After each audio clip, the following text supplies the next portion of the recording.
everyone, welcome back to my channel. I hope you're all doing really well. So in today's video I'm going to be showing you how to make this really quick and easy book sleeve using cross stitch method, and it also includes some really cute lace details along with a cute bow bookmark to accompany it, and this tutorial is perfect for beginners as well. So let's just get into the tutorial.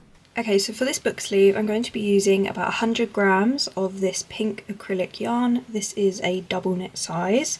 And then I've got about 50 to 100 grams of this cream double knit yarn, and this is what I'm going to be using for the bunny. You'll probably only need about 50 grams. And then for the other two colours I've got light brown and I've got a darker brown. And I've got probably about 15 to 20 grams of this, so just a scrap amount is perfectly fine. I'm also going to be using a 3mm hook, a sewing needle, and then I have this bag of just scrap lace pieces. These are like trimmings to do sewing on the edges of projects, and I thought it might be quite nice to use these for part of this project. So I'm basically going to just use probably one of these lace trims and then just sew it around the edge. So please check the description of this video for the link to the graph. So for the first step you're going to want to make a slip knot, and we're going to be chaining up the height of what the graph says, so that is 42 chains, because that is what the height of the graph is. So I'm going to be chaining up 42 plus 1 for the turning chain.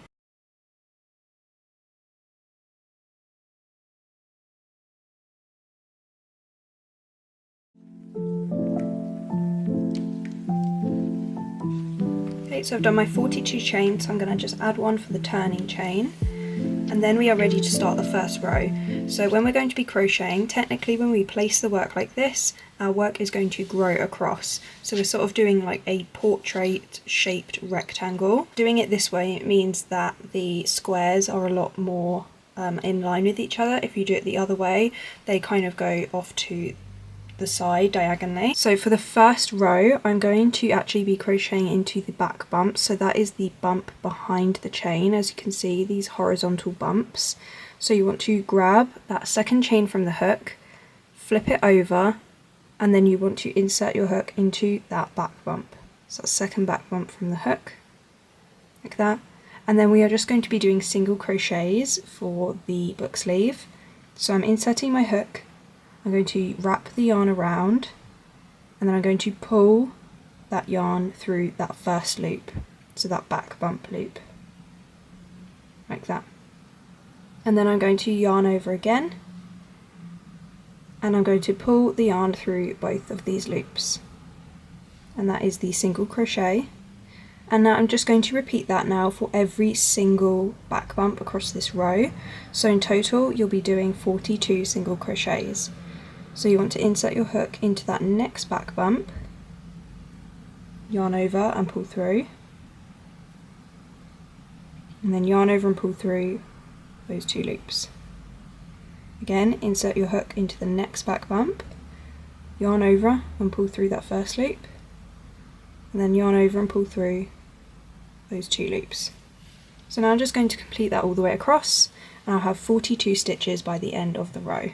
Okay, so once you get to the end of your row, you just want to turn the work around, and then we're just going to be doing one single crochet into each stitch all the way across. So I'm going into that top V, inserting my hook, and then I'll just do my single crochet as normal, so yarn over and pull through, and then yarn over and pull through two, and then again into the next stitch, insert my hook into that V stitch, yarn over and pull through, and then yarn over and pull through two.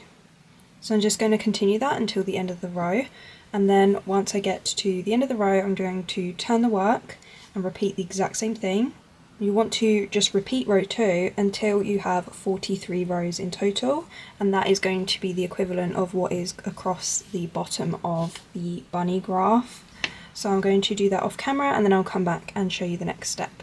Okay, so I've just done my 33 rows and it fits perfectly over the front of the book, and then also it kind of curls around to the sides, which is what you want.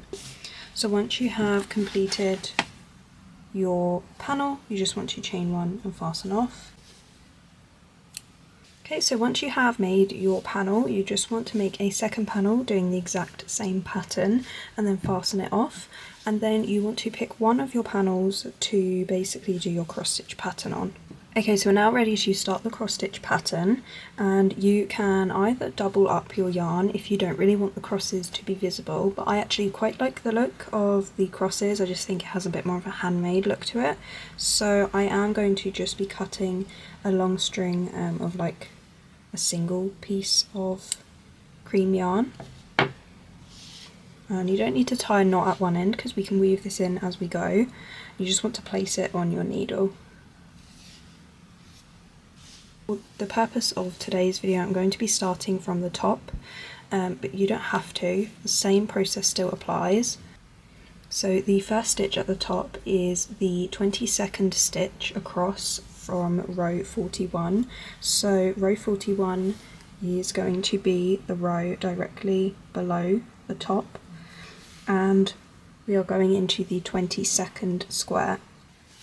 So for every row on the graph is going to be a row of squares on the panel. So when you spread apart the work, you can kind of see that there are these dots that make up a square. Okay? So the first lot of dots is this very corner dot, the one below, the one across, and the one above. So as you can see, there is the first square, and then the next square next to it will just be 2 dots across rather than a whole 4 dots across. So that means that all of the squares are connected side by side. So you have your first square here, and then you have your second square right here. So there's 1, 2, 3, 4. And then the third square is right here, 1, 2, 3, 4, right here. So that is how you count your squares. So if we say that this is the top row and this is our kind of second square of the top row, then the next square down from on the following row is just going to be 2 holes down from the bottom holes on the top square. So as you can see, 1, 2, 3, 4, this is our top, one of our top squares.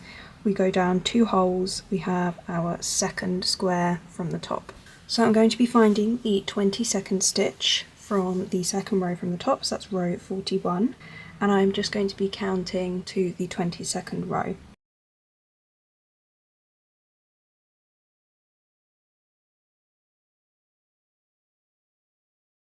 So once you have found the 22nd 2 holes, you'll see where my thumb is marking these 4 squares, so that is going to be the 22nd square, or the 22nd stitch on the graph. So you always want to start your cross stitches in that bottom left hole of the square, and then we go up to the top right, and then we go back down to the bottom right and up to the top left. So we're going to insert the needle from the back to the front into that bottom left hole and pull through. And you just want to leave a short tail at the back of the work so that we can weave that in. Just hold it there with your finger, and then when we complete our cross stitch, it should tuck in. So now we're going to go up to the top right hole and pull through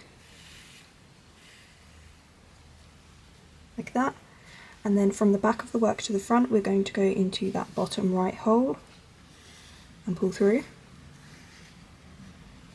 and then we are going to go up to the top left to complete the cross. Okay, so that is literally all you have to do. So I'm now just going to start my next row, which is the row at row 40, and it is going to be stitch 21, 22 and 23. So now I know where stitch 22 is, I can kind of work out where stitch 21, 22 and 23 are. So all I have to do is go down a row, and 21 is going to be 1 square to the left of the one that we've just completed. So I'm just going to insert my needle right there and pull through. And then I'm going to go up to the top right of that 21st square of row 40. And if you want, you can complete each cross stitch individually, but to kind of make it a bit more of a flow, you can then start your next cross stitch. So this is the beginning of cross stitch 22 of row 40. So I'm going in from that bottom left hole and then up to the top right.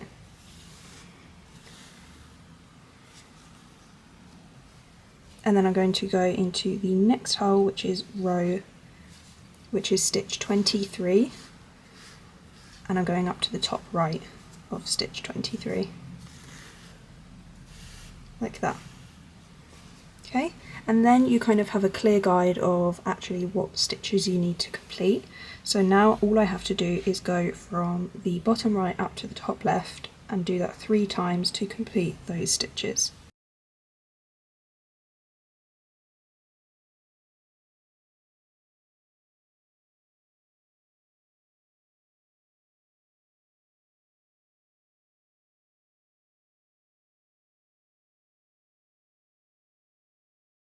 So now that's what that looks like once you have done the second row, and now you just want to continue that all the way across. So I'm going to just be doing it row by row. So I'm going to carry on with the rest of the cross stitch pattern off camera. It's really simple. That is literally all you have to do, and obviously where you need to change colours, just change colours.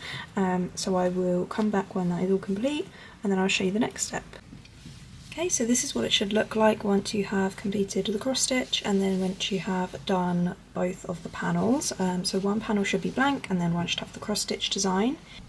So you want to have the back panel facing with the right side on the outside, and then you want to lay the right side of the cross stitch design on top of it, so that you have both of the neat sides facing outwards. And then we are going to attach the seams together, and you can attach it either at the top, go across, down and across this way, or if you want to have the book slide in from the top, you can attach it from the top corner, down, across and back up. So it's just whatever your preference is. I'm going to be doing it so that the book slides in from the top. So I'm just going to basically start in the top right corner. So I've made a slip knot with my pink yarn, and I'm going to insert my hook where that first stitch is on the top corner, and I'm going into just the inside loop, like that. And then I'm going to grab my back panel, and I'm going to grab the left loop on the back panel. So basically, when you hold the panels together, we're always going to be grabbing the inside loops of the panels. So those are the ones that are going to be like touching each other. So leaving the outside ones blank, and I'm just going to pull the slip knot through those inside loops. So just pulling that slip knot through first and the second, like that. And I'm just going to chain 1 to attach them. And now we are going to be slip stitching all the way down through those middle loops. So I'm going to grab the inside loop of the next stitch on the front panel and the inside loop of the next stitch on the back panel. And then I'll just make my slip stitch, so I'm going to yarn over. I'm going to pull through all 3 of those loops, like that. And then I'm going to go into the next inside loop of the front panel and the next inside loop of the back panel, and I'm going to yarn over and pull through all 3 of those loops. And I'm just going to repeat that all the way until I get down to the bottom corner. And then once you reach the bottom, we don't have any stitches to go into, so you're just going to want to slip stitch through both sides, just kind of going by each row. And then you want to repeat the exact same thing we did on this side on to the opposite side over here. And then once you get to the top corner and that's attached, you just want to chain 1 and fasten off. At this point, this is where you want to add your lace trimming. So I just pinned the lace to the edges of the book sleeve and then just sewed it with embroidery thread.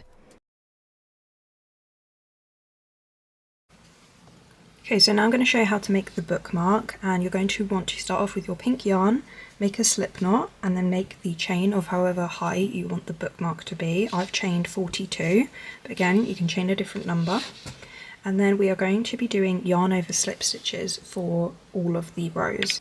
So I'm going to start my first row in the back bump, and I'm simply going to yarn over, insert my hook into that back bump. I'm going to yarn over, and I'm going to pull through all 3 loops, like that. It might be a little bit tight, and I'm going to repeat that into each stitch all the way across, into each back bump, yarn over, insert your hook into the bump, yarn over and pull through, and then pull through that loop through the last 2 loops. Again, yarn over, insert your hook into the back bump, yarn over, pull through, and then pull the first loop through those 2 loops, like that. So I'm going to repeat that now all the way across until I get to the end of the row. So once you get to the end of the row, you're going to turn the work, and we're now working along the back of the work, and we're only going to be grabbing the front loop of the back row. So I'm going to yarn over, insert my hook into that first front loop, yarn over and pull through, and then pull the first loop through the second 2 loops. And then I'm going to yarn over again, insert my hook into the next front loop, yarn over and pull through, and then pull that first loop through 2 and 3.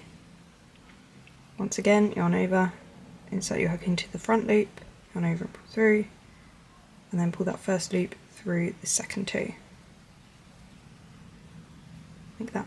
So I'm just going to continue that all the way across, and then for the third row I'm going to just turn the work again, and this time I'm going to do my yarn over slip stitch but in the back loop for row 3, and then after that you want to repeat row 2 and then row 3 and alternate between row 2 and row 3 for as many rows as you wish.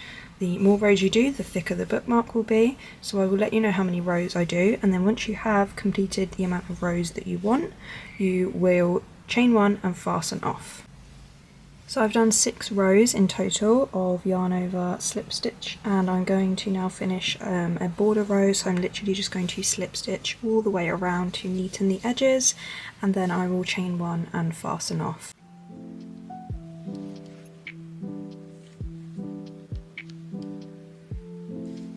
And this is what the final result of the book sleeve and bookmark looks like.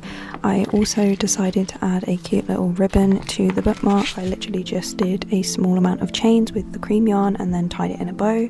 So that is pretty much everything for this video. I really hope you enjoyed this tutorial, and let me know what you'd like to see me make next, and I will see you in the next video. Bye guys!